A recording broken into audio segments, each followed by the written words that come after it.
ছোট্ট করে আমাদেরও একটা মেহেদি প্রোগ্রাম হয়ে গেল। কোনো রকম প্ল্যান ছাড়াই আমাদের এই মেহেদি প্রোগ্রামটা করে ফেললাম। আলহামদুলিল্লাহ আমরা আমাদের কথা রেখেছি। অনেক অপেক্ষার অবসান ঘটিয়ে ফাইনালি আমাদের বিয়ের বাজনা শুরু হয়েই গেল। আমাদের এই প্রোগ্রামটা কিভাবে করলাম, কোথায় থেকে শুরু করেছি, চলেন শুরু থেকেই শুরু করি। হ্যালো এভরিওয়ান, আসসালামু আলাইকুম সবাইকে।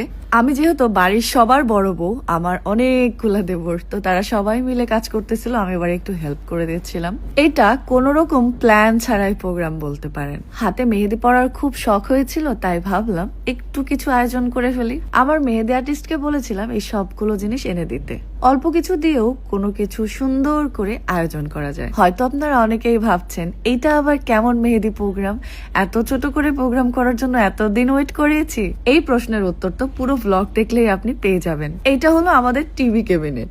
তো এটা ফাঁকা আছে যেহেতু ভাবলাম এখানে আমরা গাঁদা ফুল দিয়ে একটু স্টেজ সাজিয়ে ফেলি। তো হাতের কাছে আর কিছুই ছিল না, শুধু লাল কাপড় ছিল, তো এটাই আমরা দিয়ে দিয়েছিলাম। আর বাসাতে আমাদের যে ফলমূল ছিল সেটা দিয়ে ছোট্ট করে একটু ডেকোরেশন করে ফেলেছি। এখানে চাইলেও হঠাৎ করে সবকিছু অ্যারেঞ্জ করা পসিবল না আমাদের, শুধুমাত্র সবাই মিলে হাতে মেহেদি পরবো এবং আনন্দ করব বলেই এই আয়োজন। হঠাৎ করে যখন আমার মনে হলো ছোট্ট করে কিছু করা যাক, তো আমি ছিলাম বাঘাতে।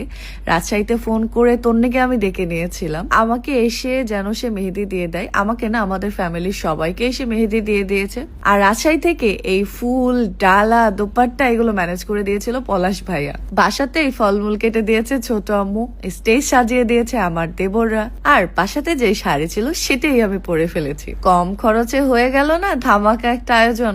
MJS হেনা আর্ট তন্নির পেজের নাম, আপনারা চাইলে তার কাছ থেকে মেহেদি দিতে পারেন। পেজ লিঙ্কটা আমি মেনশন করে দেবো। প্লিজ আপনারা কেউ এখানে ম্যাচিং কিছু খুঁজবেন না। খুব শখ হয়েছে তাই যা পেয়েছি হাতের কাছে তাই পরেছি। ভেবেছিলাম আমি একটা মেরুন কালার শাড়ি পরবো, কিন্তু সেটা আর হয় নাই। এই শাড়িটা আমি ফাইনালি পরে ফেলেছিলাম। সে যাই হোক, একটু বউ বউ লাগার জন্য এই দোপাট্টাটাই পরে ফেলেছি। ও হ্যাঁ, আপনাদের আরেকটা প্রশ্ন হতে পারে, এটা কি আমার মেইন মেহেদি প্রোগ্রাম? এইটা না হয় একটু সারপ্রাইজ থাক, আস্তে আস্তে আপনারা সব দেখতে পাবেন ইনশাআল্লাহ। একবারে বলে দিলে কি আর হলো বলেন? কিছু তো সারপ্রাইজ থাকুক, তাই না? আপনাদের প্রশ্ন এখনো শেষ হয় নাই, এখন বলবেন আমার হিজাব কোথায় গেল।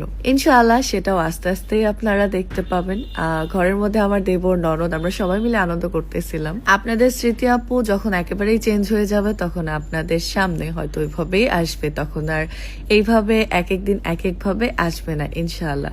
একটু একটু করেই চেষ্টা করছি, আমার হাতে অনেক কাজ আছে, এগুলো শেষ করেই ইনশাআল্লাহ। যাই হোক, এবার চলে আসি আমি আমার বরের কাছে। দেখেন আমার বর মনে হচ্ছে একেবারে বর সেজে গেছে। আমাদের এই আয়োজনটা ডাইনিং এর মধ্যে করতে চেয়েছিলাম খুব সুন্দর করে, কিন্তু সেটা আর হয় নাই, কারণ অনেক বেশি গরম ছিল।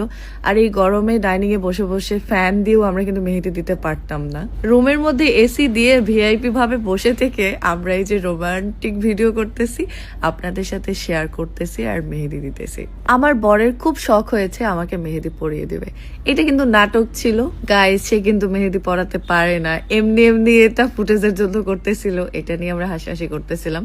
তবে ফাইনালি সে আমার হাতে তার নাম লিখে দেয়। হাতে কি বরের নাম না লিখলে কি ভালোবাসা থাকে না? এটা আমার একটা প্রশ্ন আপনাদের কাছে। বর আমার এমন ভাবেই তার নাম লিখে দিয়েছে, কোনো কিছু তার চোখে না পড়লে তার নামটাই চোখে পড়বে সবার। যাই হোক, সে যে তার নামটা লিখতে পেরেছে এটাই আমার কাছে অনেক। এখানে আসলে আমাদের বাসার মুরব্বী তেমন কেউই ছিল না, আমরা সব ছোট মানুষরাই আনন্দ করতেছিলাম। মেহেদি শেষ করতে করতে আমাদের অনেক রাত হয়ে যায়।